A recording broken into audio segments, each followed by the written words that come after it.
As diversas especialidades e profissionais locais vinculados à saúde. Bom dia, são 9h05, estamos iniciando mais uma edição do programa Insight. Hoje, como nós anunciamos, durante a semana é uma edição especial. Temos dois convidados, a doutora Liz Bani, que é psicanalista, como todo mundo já sabe, aqui no programa, que ela nos visita com frequência, é psicanalista formada pela Associação Psicanalítica Argentina, e um convidado especial, o doutor Aulus Mandagará Martins, que é professor da Universidade Federal de Pelotas, professor no curso de Letras. Exato, curso de Letras. No curso de Letras, doutor em Literatura. O doutor Aulus vai nos ajudar. A ideia é conversarmos hoje sobre a transmissão, digamos assim, aquelas questões todas de boas e ruins, os aspectos bons e ruins da história das pessoas que vão se transmitindo de geração em geração. E, claro, aproveitando a participação do doutor Aulus, desde o ponto de vista da literatura também. A ideia é que nós possamos ir conversando aos pouquinhos, nessa edição especial, sobre como isso se dá transgeracionalmente, digamos assim, e ao mesmo tempo como as pessoas foram registrando e vão passando de pai para filho essas questões todas de saúde e enfermidade. E o legal, e essa é a proposta do programa hoje, é que a gente possa ver isso desde o ponto de vista literário e fazer a interpretação, um pouco de psicanálise aplicada à literatura, e que a gente possa ir aos pouquinhos pensando sobre isso. Então, convidamos o Dr. Aulus para que ele nos coloque um pouquinho, fale um pouquinho assim do que passa pela cabeça dele ao longo desses anos todos de experiência, sobre os autores ou os livros, os conteúdos que ele foi vendo, alguma coisa que a gente possa iniciar o programa, e a partir daí nós vamos trocando. As pessoas em casa já que nos acompanham há muito tempo sabem que o nosso programa é 100% improvisado, então nós partimos de um tema, de um ponto, e a partir daí nós vamos criando e associando livremente sobre o tema, e aos pouquinhos vamos criando o programa. Iniciamos às vezes um pouquinho travado e depois vai ser... Bom, é um prazer estar aqui com vocês, com o Zé Newton, com a Liz, e tentando fazer esse link da literatura com a psicanálise, né? Então, bom, vou falar da literatura, né? Na literatura, quando a gente pensa a questão da herança, a gente pensa, assim, sobretudo na questão de uma tradição cultural que vem se consolidando, que se consolida ao longo dos tempos. Então, a ideia é mais ou menos esta. Quem começa a escrever, um escritor, ele escreve a partir de uma determinada tradição, né? Então tem os escritores que foram construindo a ideia de literatura, os principais temas, etc., né? E tem muitos escritores que se queixam em relação a isso, né? Acham que essa tradição é um peso, às vezes até insuportável. Tem um teórico que vai chamar justamente essa questão de angústia da influência. Os escritores sofrem uma espécie de angústia de influência, né? Como é que eu vou escrever depois de Shakespeare, depois de Machado de Assis? Não deve ser fácil. Não deve ser fácil, né? E tem uma frase famosa de um sujeito que diz: chegamos tarde demais, né? Tudo já foi escrito, tudo já foi dito, né? É interessante porque são pensamentos que em psicanálise a gente repete, né? Depois dos grandes autores a gente diz, bom, não tem mais nada para ser descoberto. Tudo foi Freud, dito, algo assim, Melanie Klein, Freud e todos os outros, né? Então tem essa espécie assim de angústia que o escritor está sempre se debatendo em relação a uma tradição, uma ideia de literatura, né? Que existe há 4.000 anos, antes do sujeito nascer, já existia essa ideia de literatura, e ele vai ter que se inserir de alguma forma nessa discussão. Isso acho que do ponto de vista do escritor, né? Do ponto de vista das narrativas, né? É evidente que essa questão das questões familiares, dos laços familiares, ela vai entrar bastante, quase sempre na literatura, né? Por ser uma narrativa e tudo isso. Eu queria introduzir a doutora Liz, mas também com algo especial, o tema das palavras como mulas, digamos assim, juntando com a literatura, evidentemente, com a língua portuguesa, com a língua escrita. As palavras trazendo conteúdos, digamos assim, do próprio sujeito que escreve, e como a pessoa, na medida que vai narrando, contando, falando sobre a história dos outros, coloca também a sua própria história naquilo que ele faz, ao escolher as palavras, ao escolher os temas, ao tom que ele... Enfim, esse contexto todo que o indivíduo tem, inevitavelmente coloca naquilo que escreve. Claro. Bom, primeiro, bom dia aos ouvintes, que é um prazer estar aqui com o Aulos. O Dr. José Nilton já tem compartilhado alguns programas. Eu vou responder a pergunta do Dr. José Nilton já. Eu só quero voltar ao que o professor Aulos falou, que é difícil romper com o anterior. Nós vemos no psiquismo que as situações mais difíceis é romper com uma história anterior, romper com a história dos nossos pais, romper com a história dos nossos avós, de um país, de uma raça, ancestralmente falando. O professor Aulos trouxe que já há 4.000 anos já existia literatura. No nosso psiquismo isso existe também. Nós temos o psiquismo herdado, ancestral, desde a formação da espécie, do aparecimento da nossa espécie, tudo está dentro de nós. E às vezes é muito difícil poder modificar e seguir um caminho adverso. Voltando ao Dr. José Nilton. Eu acho que a literatura, para mim, é que nem uma associação livre dentro de uma sessão analítica, ou que nem um sonho. O que está ali é só o conteúdo manifesto, que tem uma trama, mas tem todo um significado inconsciente do autor, que revela muito mais dele, do mundo interno dele, do que nós gostaríamos. Claro, nós, para interpretarmos uma obra, nós teríamos que saber a história daquele autor. Mas é muito difícil, eu diria quase impossível, que alguém produza uma obra, seja literária, seja pintura, escultura, que não fale do seu mundo interno. Então, as palavras é como se fosse o conteúdo manifesto do sonho, aquilo que nós lembramos de um sonho, mas que não é o verdadeiro significado inconsciente do sonho. Então, eu diria que as palavras seriam isso, carregariam uma quantidade de conteúdos inconscientes que falaria da vida desse autor, do mundo interno dele, e a mais, do contexto que ele está vivendo.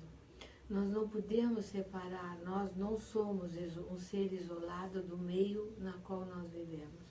Então, esse intercâmbio entre o meio, o momento de vida individual, o momento do país, o momento que ele está vivendo e tal coisa, nós não podemos separar da obra desse autor. No sentido de que os pensamentos seriam contaminados, necessariamente contaminados. Pelo conteúdo inconsciente, que eu diria que 90% seria, mas da obra, do contexto. Ele relata, que isso era uma pergunta que eu queria fazer para o professor Aulos. A obra fala da atualidade. Por exemplo, quando o Dr. Zé Nilton gosta muito desse exemplo, quando nós temos o romantismo, se falava palavras lindas de amor, realmente tem poemas lindíssimos, mas o corpo não se podia usar. Nós estamos falando de um contexto... Que a repressão que aparece muito claramente na poesia romântica.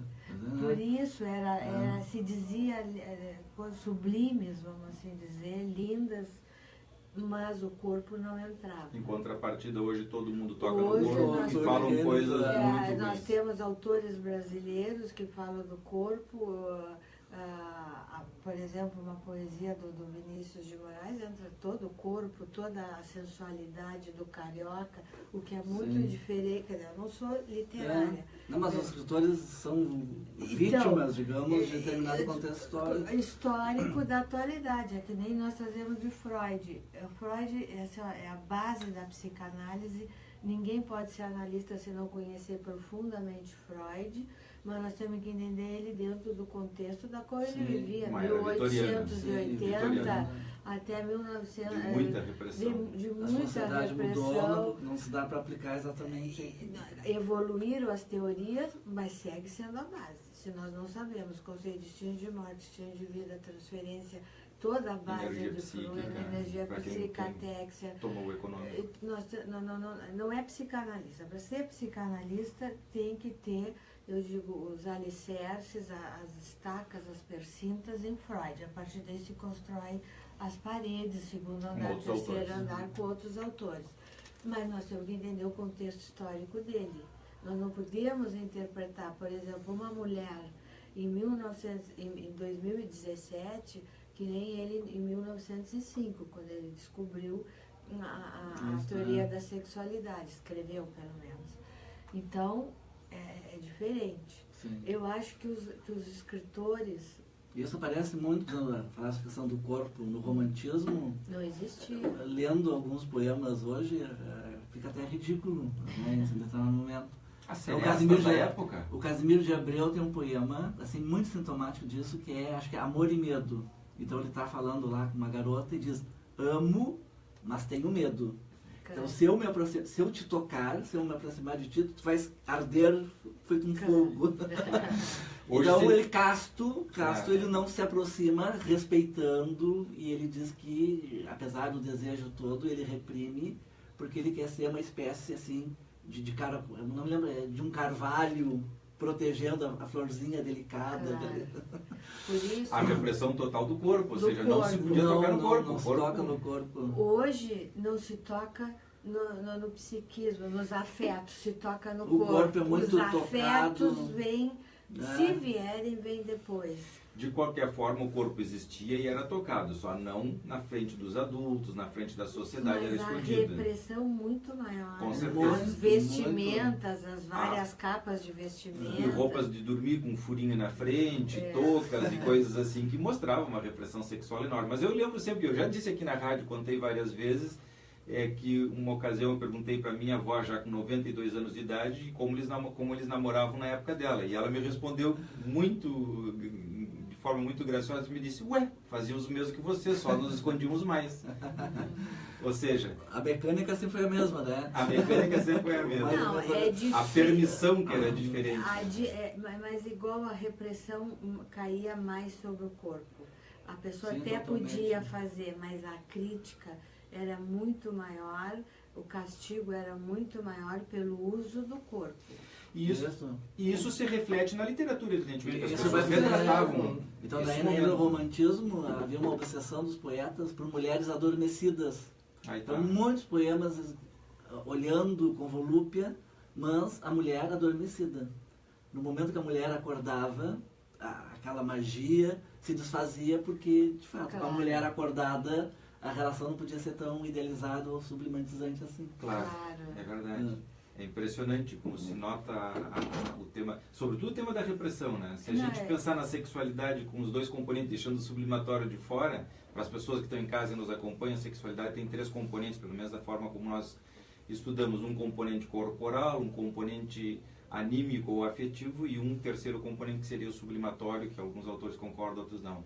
De qualquer forma, o que nós estamos falando é que durante um tempo a repressão recaía sobre o corpo, sobre a sexualidade corporal, e liberava a sexualidade afetiva. Então as pessoas podiam cantar e falar sobre os seus sentimentos, mas Mandar não podiam flores e tudo. flores, a seresta, cantar na sacada, dizer publicamente. Escrever poemas e poemas Por e isso eu poemas. digo- Mas ninguém tocava em ninguém, pelo menos na frente. Hoje é o contrário. Hoje as pessoas se tocam muito e se falam um pouco.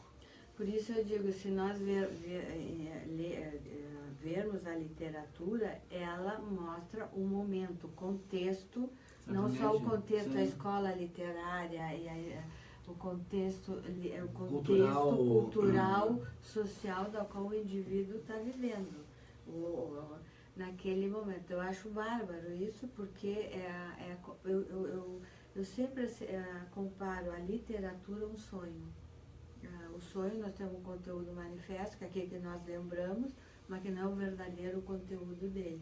Ele tem muito mais, inclusive num sonho tem muito mais do ancestral, do herdado, do que aquilo que realmente nós lembramos durante o dia. Em particular na literatura, você acha? Na E literatura pintura, escrita e na... também. Também, mas como a literatura tem uma história, tem um conteúdo, tem um desenvolvimento, As nós- palavras as que falava, palavras né? que o Dr. José Newton fala. Eu acho que a pessoa, quando escreve, que mergulha dentro de si para escrever, que um autor, um escritor tem que estar sozinho na madrugada, habitualmente, ele, onde, na verdade, ele está como que psicografando desde si, não desde o espírito, mas desde si, Desde o inconsciente. desde o inconsciente, evidentemente. Então, o que ele escreve, na verdade, ele escreve as impressões que ele tem dentro dele sobre aquele tema. Então, ele coloca um cunho afetivo que vai revelando o seu mundo interno, seus conflitos, seus desejos, suas repressões, suas situações traumáticas, as fantasias que tem, a história, o que gostaria de ter feito, o que não pôde fazer. Ele vai dramatizando através das palavras. Por isso nós usamos a metáfora de que as palavras funcionam como mulas, carregando esses conteúdos que vêm de dentro do sujeito.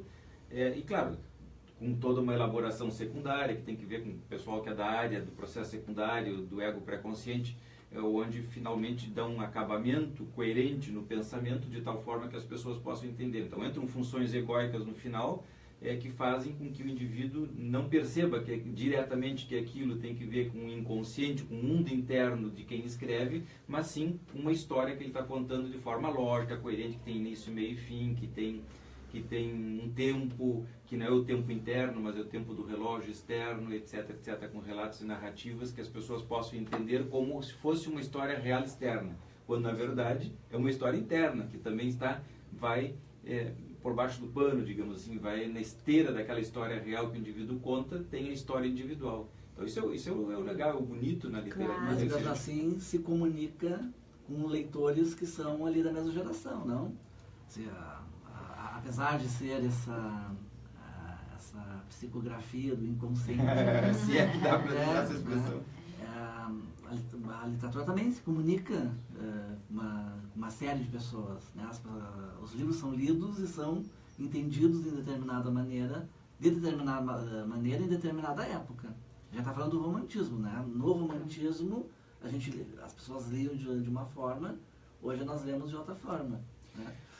Então, apesar desse, digamos, individualismo muito marcado, então, como vocês estão falando, a literatura, de alguma forma, comunica algo com os leitores, que eu não sei se é algo universal, ou se é o encontro de inconscientes, não sei como é que legal. vocês diriam isso. Eu queria deixar esse gancho para o próximo bloco. Nós vamos fazer um bloco muito breve para os nossos comerciais, e já vamos comentar logo do Facebook. Queria deixar esse gancho para o próximo bloco.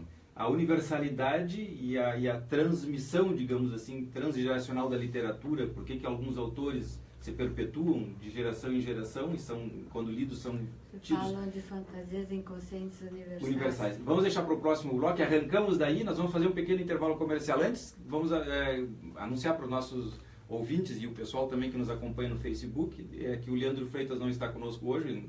Todos os anos, como acontece todos os anos, ele está em Esteio fazendo a cobertura da Feira Internacional de Agricultura e Pecuária, a Expofeira.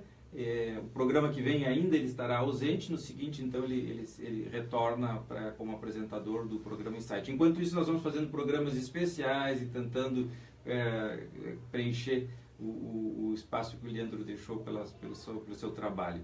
E avisamos o pessoal do Facebook que hoje estamos com a imagem um pouquinho redondinha, porque como temos mais membros na mesa e é do nosso interesse que todos participem, tivemos que colocar uma lentezinha olho de peixe que não deu para abrir a imagem e tirar aquela imagem redondinha. Talvez em casa fique um pouco chato para assistir, mas é a forma que nós encontramos de incluir todos, integrar todos dentro do programa como nos interessa. Vamos fazer um breve intervalo comercial e retornamos na continuação. E no Facebook também nós vamos fazer o breve intervalo e em seguidinha retornamos.